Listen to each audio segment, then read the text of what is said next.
तो आज हम सब प्रकाश का अपवर्तन के बारे में जानेंगे।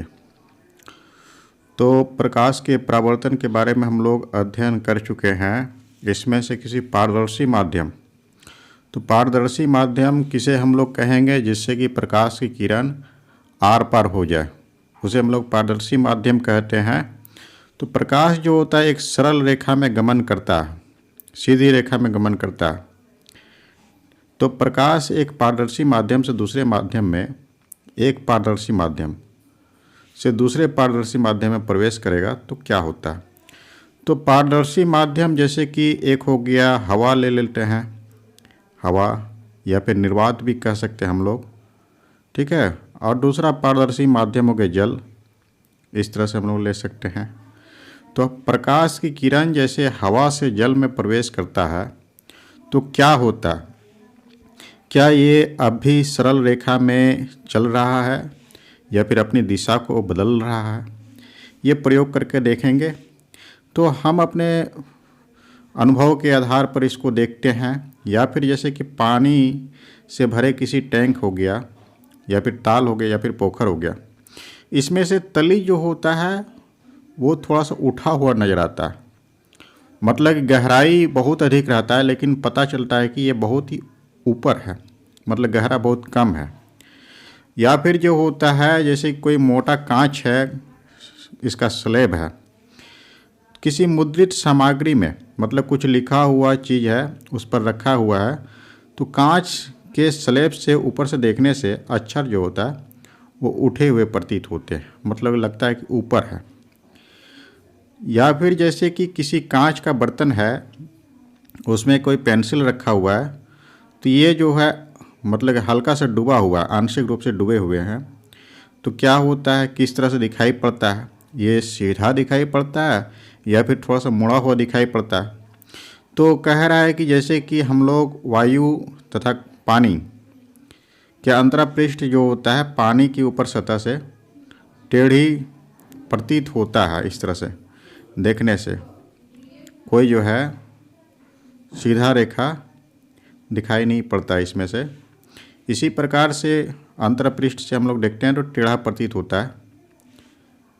या फिर जैसे नींबू है, कोई जो है कांच का बर्तन में रखा हुआ है, पानी से भरा हुआ है, ठीक है, पानी से भरा हुआ है, कांच के बर्तन में रखा हुआ है, तो नींबू का जो वास्तविक साइज जो होता है वो बड़ा दिखता है। तो इन सब का कारण क्या होता है इसके बारे में हम लोग इसमें से जानेंगे। तो पानी में आंशिक रूप से डूबी हुई पेंसिल जो होता है मुड़ा हुआ नज़र आता है। पेंसिल के डूबे भाग से जो होता है हमारे पास जो प्रकाश जो पहुंच रहा है वो पेंसिल के बाहर से की तुलना से भिन्न दिशा से आता हुआ प्रतीत होता है, ठीक है, मतलब कि इसका जो है माध्यम जो होता है वो बदल जाता है। तो पेंसिल मुड़ी हुई प्रतीत होता है, जैसे अक्षर जो होता है वो उभरा हुआ नज़र आता है। इस प्रयोग में हम लोग प्रयोग कर रहे थे। आगे इसमें से कहा है कि पानी के स्थान पर जैसे कि कुछ अन्य द्रव ले लेते हैं, वो भी पारदर्शी होना चाहिए। जैसे कि केरोसिन हो गया, तो केरोसिन का जो होता है घनत्व जो होता है वो पानी से कम होता है, ठीक है। या फिर तारपीन का तेल अगर हम लोग ले लेते हैं तब देखेंगे कि पेंसिल जो होता है उतना ही मुड़ा हुआ नज़र आता है जितना कि पानी में पहले नज़र आ रहा था, या फिर जो होता है उससे ज़्यादा मुड़ा हुआ नज़र आ रहा है। इसी प्रकार से कांच के स्लैब जो होता है पारदर्शी प्लास्टिक के स्लैब से प्रतिस्थापित कर देते हैं। पहले हम लोग कांच का स्लैब से हम लोग देख रहे थे वो जो अक्षर जो था मुद्रित अक्षर, अब क्या कर दिया, प्लास्टिक का स्लैब ले लिए, तो देखते हैं कि उसी ऊंचाई तक उठा हुआ प्रतीत हो रहा है या फिर कुछ परिवर्तन हो रहा है। तो अलग अलग माध्यम के युग्मों के लिए जो होता है इनका विस्तार अलग अलग है, माध्यम बदल देते हैं तो इस तरह से ये भी परिवर्तन हो जाता है। तो इसमें से आगे कहा है कि प्रकाश जो होता है सभी माध्यम में एक ही दिशा में गमन नहीं करता है। सभी माध्यम मतलब कि जैसे कि हम लोग कांच में देखे अक्षर को, फिर जो होता है प्लास्टिक का स्लैब में देख रहे हैं। इसी तरह से हम लोग और भी प्रयोग किए, तारपीन का तेल में देखे, फिर जो होता है जल में देखे कि वो किसमें से अधिक मुड़ा हुआ रहता है। तो जब जो होता प्रकाश एक माध्यम से दूसरे माध्यम में तिरछा होकर के जाएगा तो दूसरे माध्यम में इसके संचरण की दिशा में परिवर्तित हो जाता है।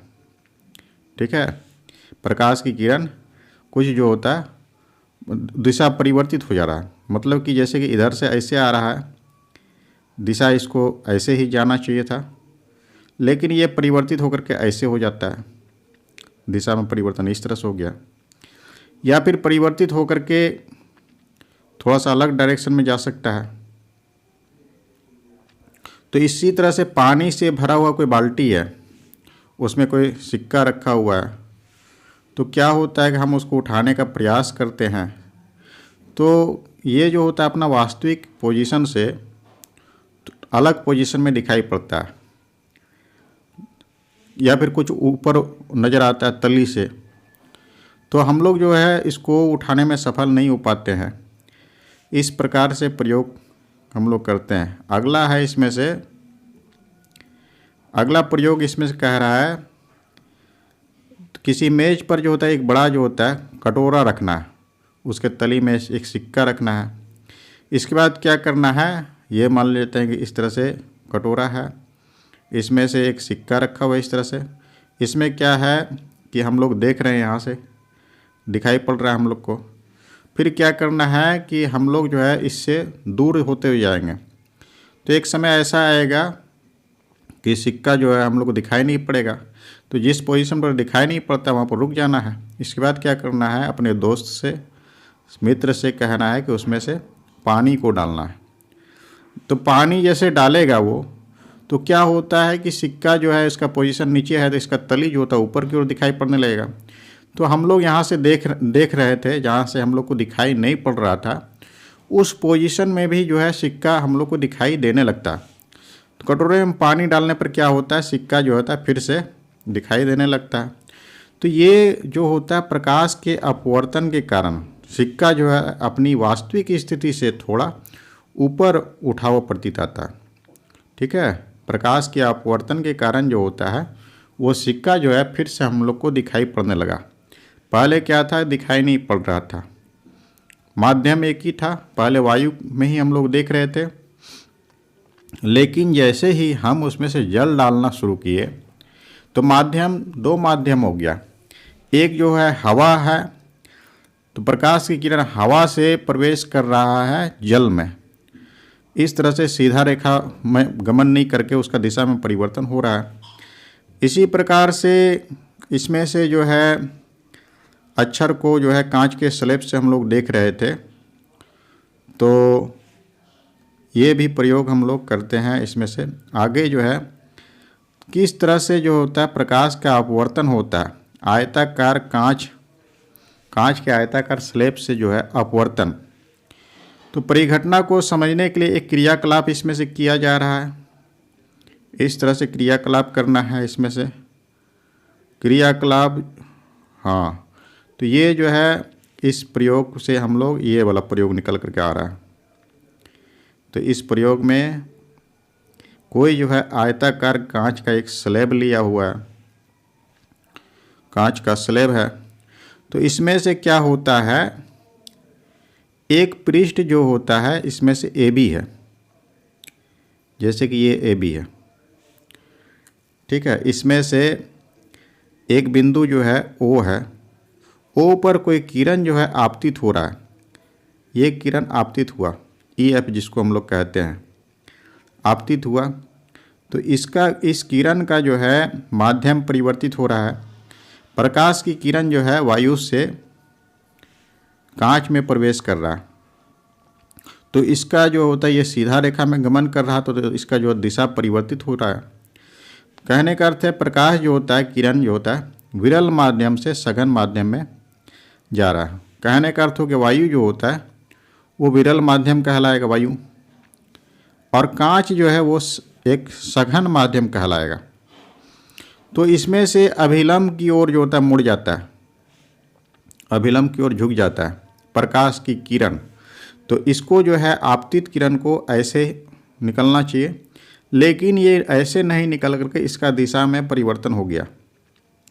ऐसा क्यों हुआ? प्रकाश जो होता है सघन विरल माध्यम से सघन माध्यम में प्रवेश कर रहा है, इसीलिए अभिलंब की ओर झुक गया। ठीक है, तो इसका अपवर्तन जो होता है एक पृष्ठ जो होता है AB पर हुआ। फिर जो है ये पृष्ठ जो होता है CD के लिए एक आपतित किरण कहलाएगा। ये जो किरण जो आ रहा है इस तरह से, तो इसमें से O' पर जो होता है प्रकाश की किरण जो होता है O' मतलब कि यहाँ पर O' है, इस पर क्या हो रहा है? प्रकाश की किरण कांच से वायु में प्रवेश कर रहा है। तो कांच जो होता है एक सघन माध्यम कहलाता है। सघन माध्यम से विरल माध्यम में प्रकाश की किरण प्रवेश कर रहा है। तो ये क्या हो रहा है? ये किरण इधर से आया, ठीक है, तो ये क्या हुआ कि इसका ये अभिलंब कहलाता है। तो अभिलंब की ओर झुक, अभिलंब से दूर हट गया। ठीक है, अभिलंब से ये दूर हट जाएगा, प्रकाश की किरण अभिलंब से दूर हट जाता है। तो इसमें से दोनों स्थिति में दो सतह जैसे AB हो गया और CD पर आपतन कोण तथा अपवर्तन कोण, इसके मानों का जो है तुलना करना है, देखना है कि किस तरह से इसका मान होता है। तो AB जो होता है सतह जो होता है AB सतह पर EP तिरछी आपतित है, जिसे हम लोग आपतित किरण कहते हैं। OO' जो होता है एक अपवर्तित किरण है, और OH ये वाला जो किरण जो है इसको हम लोग निर्गत किरण कहते हैं, जो सबसे अंतिम में जो है निर्गत किरण है। तो निर्गत किरण जो होता है आपतित किरण की दिशा के समांतर होता है। यहाँ पर हम लोग देख सकते हैं निर्गत किरण ये वाला किरण, ठीक है, ये वाला किरण जो है निर्गत किरण है, और आपतित किरण हमारा ये वाला है, इसका डायरेक्शन। तो दोनों जो है एक तरह से समांतर कहेंगे। ठीक है, दोनों समांतर, दोनों के बीच की दूरी हर पोजीशन पर समान है, तभी वो समांतर कहलाएगा। तो आगे जो है वायु कांच मतलब कि पहला वाला जो है, तथा CD कांच और वायु पे प्रकाश के मुड़ने का परिणाम जो होता है समान तथा विपरीत है। तो प्रकाश की किरण जो मुड़ा है दोनों सतह पर वो एक समान है। तो निर्गत किरण हम लोग देखें तो आपतित किरण के समांतर निकलता है इस तरह से। आगे इसमें से प्रकाश किरण में थोड़ा पार्श्विक विस्थापन होता है। तो दोनों के बीच की दूरी जो होता है आपतित किरण और निर्गत किरण, उसके बीच की दूरी को पार्श्विक विस्थापन हम लोग कहते हैं। तो दो माध्यमों के अंतरापृष्ठ पर अभिलंब आपतित हो तो क्या होगा? अंतरापृष्ठ मतलब कि जैसे कि अभी हम लोग देखें एक माध्यम AB था, ठीक है, यहाँ पर जो है पहला जो है हवा था, पहला माध्यम, और ये कांच था इस तरह से। तो इसमें से क्या कह रहा है कि जैसे कि ये अभिलंब आपतित होता है इस तरह से, तो अभिलंब आपतित होगा तो ये जो होता है अभिलंब ही निकल जाएगा ऐसे, ये प्रकाश की किरण मुड़ेगा नहीं। ये करके हम लोग को देखना है कि क्या होता है, वो अभिलंब आपतित कराना है। तो आगे इसमें से कहा गया है प्रकाश के अपवर्तन से हम सभी परिचित हो चुके हैं इस तरह का प्रयोग करके। तो अपवर्तन जो होता है प्रकाश के एक पारदर्शी माध्यम से दूसरे माध्यम में प्रकाश की चाल में परिवर्तन के कारण होता है। अपवर्तन का कारण क्या है? प्रकाश की चाल में परिवर्तन होना। एक माध्यम में उसका चाल अलग है, वो प्रकाश की किरण जब दूसरे माध्यम में जाता है तो उसमें प्रकाश की चाल अलग हो जाता है। तो प्रकाश के अपवर्तन के नियम के अपवर्तन जो होता है वो निश्चित नियम के आधार पर होता है। तो प्रकाश के परावर्तन के नियम जो होता है निम्नलिखित है, ये परावर्तन नहीं अपवर्तन का नियम होगा। तो आपतित किरण हम लोग जो देखें, अपवर्तित किरण मतलब कि माध्यम बदला उस समय जो है जो किरण अभिलंब की ओर मुड़ा या फिर अभिलंब से दूर हट गया, उसको हम लोग अपवर्तित किरण कहते हैं। और दोनों माध्यम को पृथक करने वाला पृष्ठ, ठीक है, दोनों माध्यम के पृष्ठ के आपतन बिंदु पर अभिलंब, ये सभी एक ही तल में होते हैं। प्रकाश के अपवर्तन का पहला नियम है आपतित किरण, अपवर्तित किरण तथा दोनों माध्यम को पृथक करने वाले पृष्ठ के आपतन बिंदु पर अभिलंब सभी एक ही तल में होते हैं।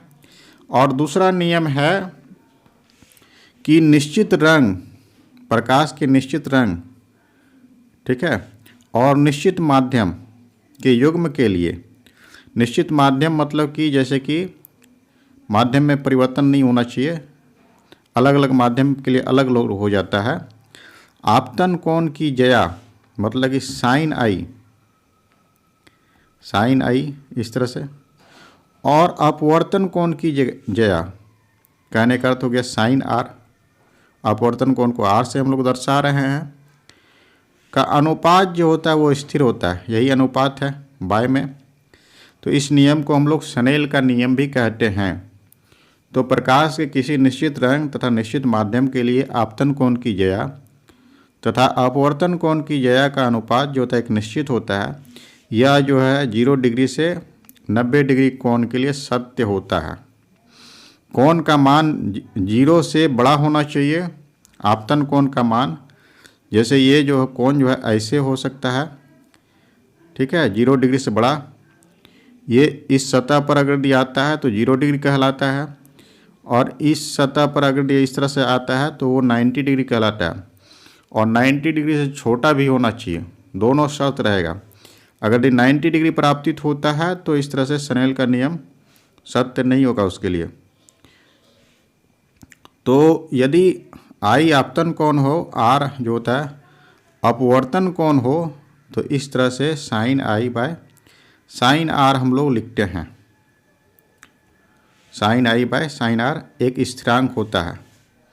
तो इस स्थिरांक के मान को दूसरे माध्यम का पहले माध्यम के सापेक्ष, ठीक है, दूसरे माध्यम का अपवर्तनांक कहलाता है पहले माध्यम के सापेक्ष। जैसे कि यहाँ पर हम लोग अभी ए बी लिए थे, तो ए बी एक ये क्या था, हवा था और ये कांच था। तो दूसरा माध्यम हमारा कांच था, तो कांच का अपवर्तनांक हवा के सापेक्ष, इसको हम लोग पढ़ेंगे। तो अपवर्तनांक के बारे में अब जानना है। तो इसमें से अपवर्तनांक क्या है, जब प्रकाश की किरण तिरछी गमन करती है, तिरछी गमन कर रहा है, तो एक पारदर्शी माध्यम से दूसरे माध्यम में प्रवेश करती है, तो दूसरे माध्यम में अपनी दिशा परिवर्तित कर लेती है। ये हम लोग जाने अभी।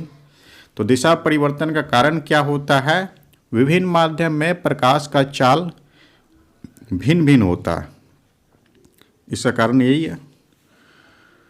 तो किन्हीं दिए हुए माध्यम के युग्म के लिए होने वाले दिशा परिवर्तन का विस्तार को अपवर्तनांक के रूप में भी व्यक्त किया जा सकता है, ठीक है। दिशा परिवर्तन का जो विस्तार जो होता है प्रकाश के किरण का, हम लोग जानते हैं प्रकाश का किरण एक सरल माध्यम में गमन करता है, लेकिन ये दिशा जो परिवर्तन जो होता है सरल माध्यम में नहीं जाकर के, सीधा नहीं जाकर के, थोड़ा मुड़ जाना, इसको हम लोग अपवर्तनांक के रूप में भी व्यक्त कर सकते हैं। आगे इसमें से अपवर्तनांक जो होता है एक महत्वपूर्ण भौतिक राशि होता है। तो विभिन्न माध्यम में प्रकाश संचरण की आपेक्षिक चाल से संबंध किया जा सकता है। प्रकाश का चाल विभिन्न माध्यम में आपेक्षिक चाल से, तो विभिन्न माध्यम में प्रकाश की चाल अलग अलग चालों से संचरित करता है प्रकाश, ये हम लोग जानते हैं। तो निर्वात में प्रकाश की चाल जो होता है वो 3 × 10⁸, ये सबसे अधिकतम होता है निर्वात में, 38 मीटर पर सेकंड। इसके बाद जो होता है प्रकाश की चाल किसी भी माध्यम में लेंगे तो वो इससे कम होता है। निर्वात में प्रकाश की चाल 3 × 10⁸ मीटर पर सेकंड होता है। यह जो है किसी भी माध्यम में हो सकने वाले द्रुततम चाल है, सबसे अधिक चाल होता है। तो वायु में प्रकाश की चाल, वायु निर्वात और वायु में अंतर होता है। ठीक है, इसमें से विभिन्न तरह का गैस पाया जाता है वायु में। तो प्रकाश की चाल जो होता है निर्वात से थोड़ा सा कम हो जाता है। ठीक, कांच में जाएंगे और पानी में जाएंगे तो इसमें भी प्रकाश की चाल और भी घट जाता है, निर्वात से घट करके कम हो जाता है। वायु से भी कम हो जाएगा इसमें से, कांच और पानी में, क्योंकि ये जो है इसका घनत्व जो होता है अधिक होता है। तो दो माध्यमों के युग्मों के अपवर्तनांक का मान जो होता है दोनों माध्यमों में प्रकाश की चाल पर निर्भर करता है। तो दो माध्यमों के युग्म हम लोग लेंगे, जैसे कि हम लोग अभी हवा और कांच ले रहे थे, उसी तरह से अपवर्तनांक का मान जो होता है दोनों माध्यम में प्रकाश की चाल पर निर्भर करता है। तो दोनों माध्यम में प्रकाश की चाल पर निर्भर करेगा। अपवर्तनांक जो है दोनों माध्यमों में प्रकाश की चाल पर निर्भर करता है। तो प्रकाश जो माध्यम एक, जैसे कि अभी हम लोग हवा और कांच ले रहे थे, तो एक जो होता है माध्यम एक से जो है दूसरे माध्यम में प्रकाश प्रवेश करता है। तो पहला माध्यम मान लेते V1 चाल है, दूसरा माध्यम में V2 चाल है। तो माध्यम दो का, ठीक है, माध्यम दो याद रखेंगे, माध्यम एक के सापेक्ष जो होता है अपवर्तनांक, तो माध्यम एक में प्रकाश की चाल और माध्यम दो में प्रकाश की चाल के अनुपात के द्वारा व्यक्त किया जाता है। इसे हम लोग लिखेंगे N21। ठीक, N21 का अर्थ होता है, N21 का अर्थ क्या हो गया, पहले माध्यम में प्रकाश की चाल बाय दूसरे माध्यम में प्रकाश की चाल। इसको हम लोग लिखेंगे N21। इसको हम लोग क्या पढ़ेंगे, दूसरे माध्यम का अपवर्तनांक पहले माध्यम के सापेक्ष। ठीक है, और ये कब होगा, जब प्रकाश की किरण पहले माध्यम से दूसरे माध्यम में प्रवेश करेगा, तब हम लोग इसको इस तरह से लिखेंगे। ठीक, आगे इसमें से ये है, आगे इसमें से क्या है, माध्यम एक माध्यम दो के सापेक्ष, माध्यम एक ऐसे लिखा जाएगा N12, माध्यम एक का अपवर्तनांक माध्यम दो के सापेक्ष, इसको हम लोग इस तरह से लिखेंगे। तो यहाँ पर क्या लिखाएगा, माध्यम दो में प्रकाश की चाल, और नीचे होगा माध्यम एक में प्रकाश की चाल। ठीक है, तो इस तरह से हम लोग लिखेंगे इसको। तो कहा है कि जैसे कि यदि माध्यम वन निर्वात या वायु है, जैसे कि यहाँ पर वायु है और दूसरा माध्यम जो होता है कांच है इसमें से, तो प्रकाश की किरण जैसे AO जो है ये आपतित किरण कहलाता है, और जो है OB जो है ये एक अपवर्तित किरण कहलाता है, और इसमें से ये अभिलंब कहला रहा है।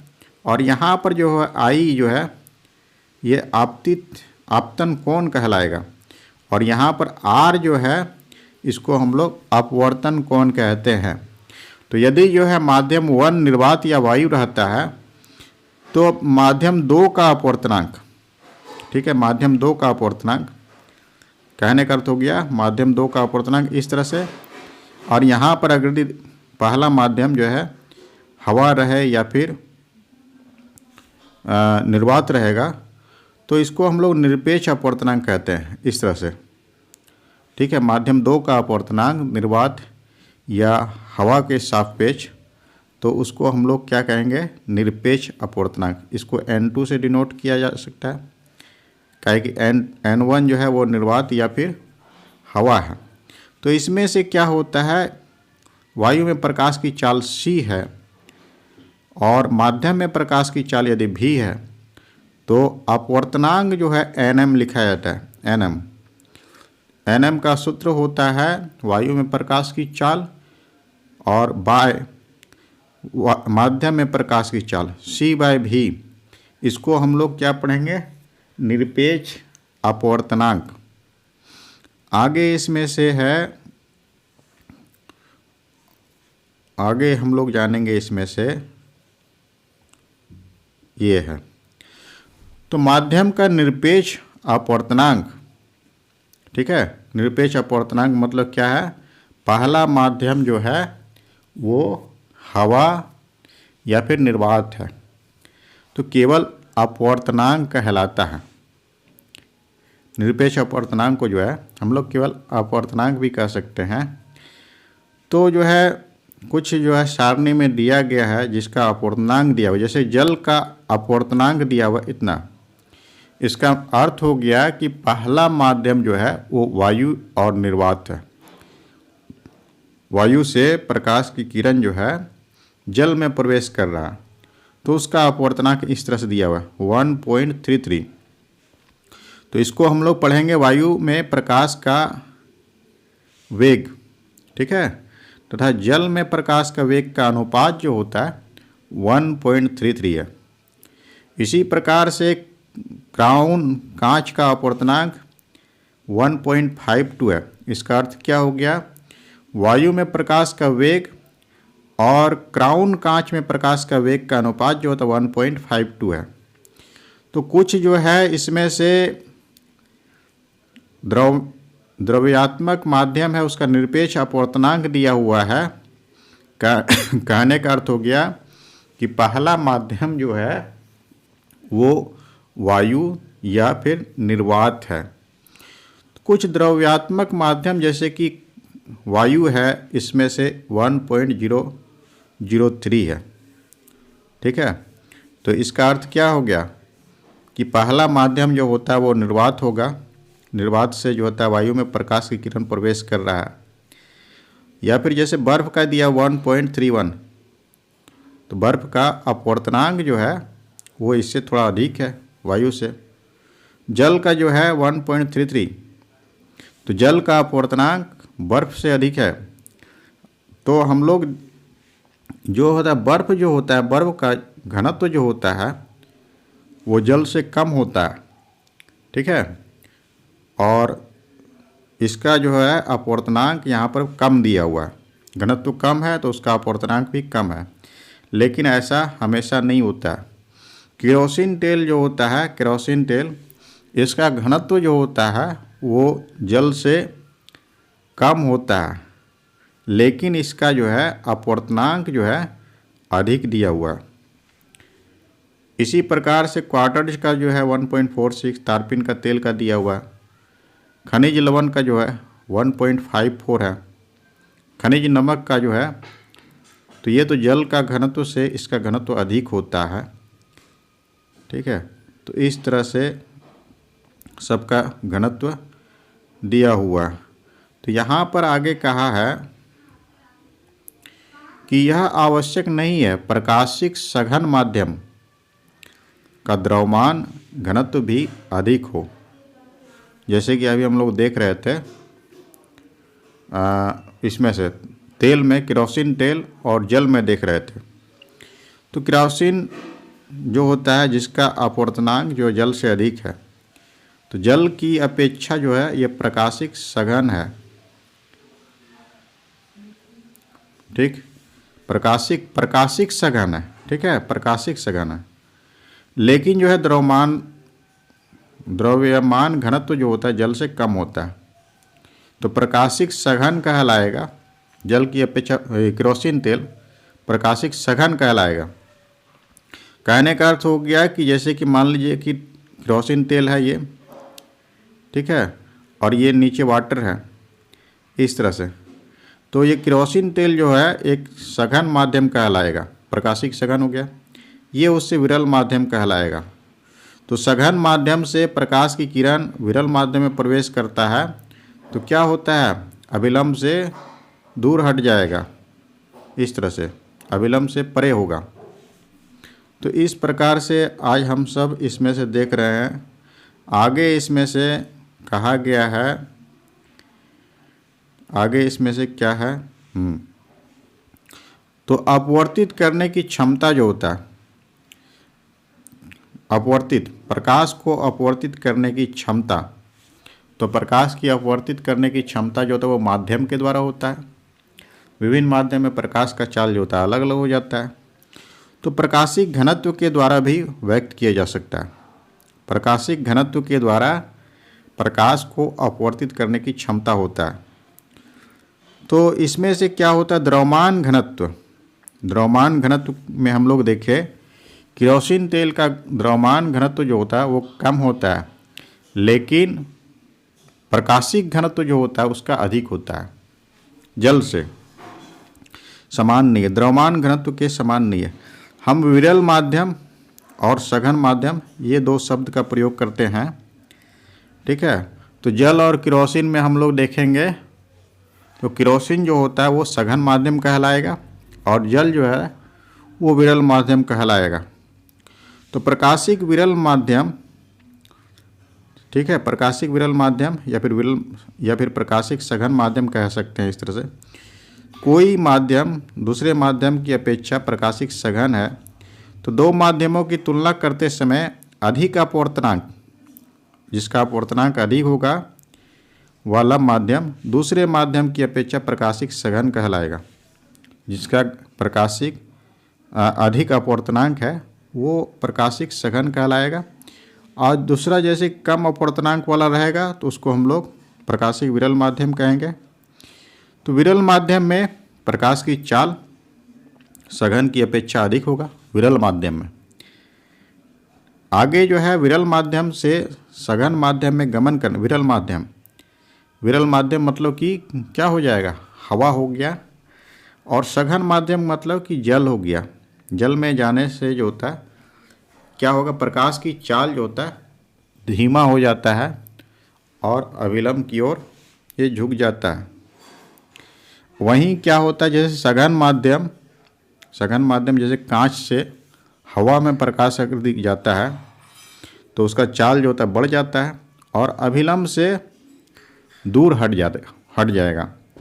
ये कब होता है, सघन माध्यम से विरल माध्यम में जाने के समय में। तो इस तरह से आज हम लोग अपवर्तनांक के बारे में जाने और प्रकाश के अपवर्तन को समझे।